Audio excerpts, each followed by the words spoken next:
এই যে দেখতে পাচ্ছেন আমের গাছ, এটা এটা ৭৫% জায়গা নিয়ে এই আমের গাছটা ২৩০ বছরের পুরনো। আমার অনেক দিনের স্বাদ ছিল এটা দেখতে আসার, তাই আমি আজকে দেখতে আসছি। ভিতরে অনেক আমের গাছ আছে, ছোট অনেক বড় বড় আমের গাছ আছে, কিন্তু এটার মতো নেই। আমের গাছ, কাঁঠালের গাছ আছে। এই যে অনেক লোকই চলে আসছে। এখন বাজে ৯টা, ৯টার সময় অলরেডি বেশ কয়েকজন দেখি আসছে মাইক্রো নিয়ে, কেউ অটো যোগে চলে আসছে। এই যে দেখতে পাচ্ছেন যে গাছের ডালগুলো কত বড়। এই যে অসাম একটা জায়গা। আমি জানি না কেউ আগে আসছে কিনা বা আপনাদের কেউ দেখাইছে কিনা। আমি আসলাম আজকে আপনাদের দেখানোর জন্য। আমি অনেক কষ্ট করে ঢাকা থেকে আসছি এখানে ঠাকুরগাঁয়ে, বালিয়াডাঙ্গা থেকে, তারপরে হলো হরিণমারি গ্রামে। এই যে ভাইয়েরা আসছে এখানে ছবি উঠাচ্ছে সবাই। এই যে এটা কিন্তু পুরোটা একটা গাছ। এই যে ডালগুলো হেলে হেলে গেছে, দেখেছে যে দেখেন। এই যে একটা থেকে একটা,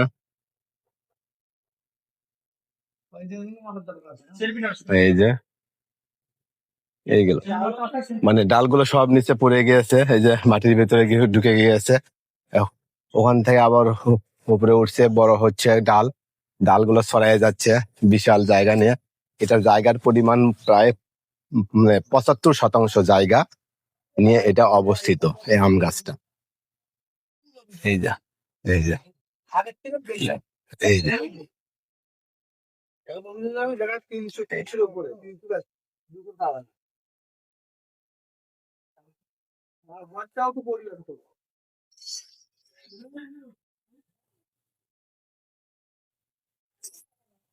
এই তো আসলেই ভাই বিশাল বড়। আসলেই এখানে না আসলে আসলে বিশ্বাস করার মতো না। আমিও প্রথমে বিশ্বাস করতে চাই নাই যে এত বড় আম গাছ কেমনে হয়। মানে এটার যে ডালপালা শাখা দেখেন কিভাবে বট গাছের মতো ছড়াই গিয়েছে।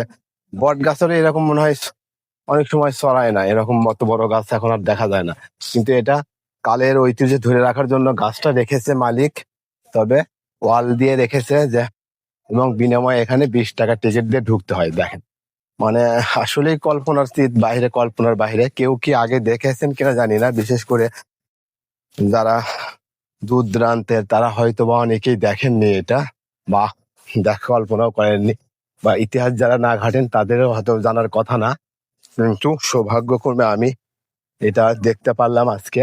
আমার ইচ্ছা ছিল অনেকদিন হলেই যে আমি আসবো আসবো আসবো, কিন্তু আসা হচ্ছিল না সময়ের অভাবে।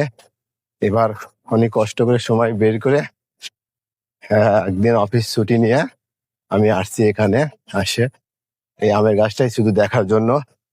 আর আশেপাশে কি আছে জানি না, ওগুলো দেখবো হয়তো সময় থাকলে। তবে মেন আকর্ষণ আমার এই আমের গাছটাই ছিল। এই আমের গাছটা, এগুলো ছোট গাছ এগুলো, কিন্তু এই গাছটা আসলে অনেক বড় গাছ। দেখেন এটা মানে এই যে। আর আপনাদের কাছে বরাবরের মতো ওটাই আমার কন্টিনিউ রিকোয়েস্ট থাকবে, আমার পেজটাকে ফলো দেবেন। ফলো দিলে আমি আপনাদেরকে আরো ভালো ভালো ভিডিও দেখাতে পারবো। এই ভিডিওর মাধ্যমে আপনারা আরো মানে আমি যে ফলো দেন, লাইক দেন, শেয়ার দেন, তাহলে লাইক দিলে হবে কি আমার যে কোনো নতুন ভিডিও আপনাদের কাছে নোটিফিকেশন যাবে এবং আপনারা দেখতে পাবেন।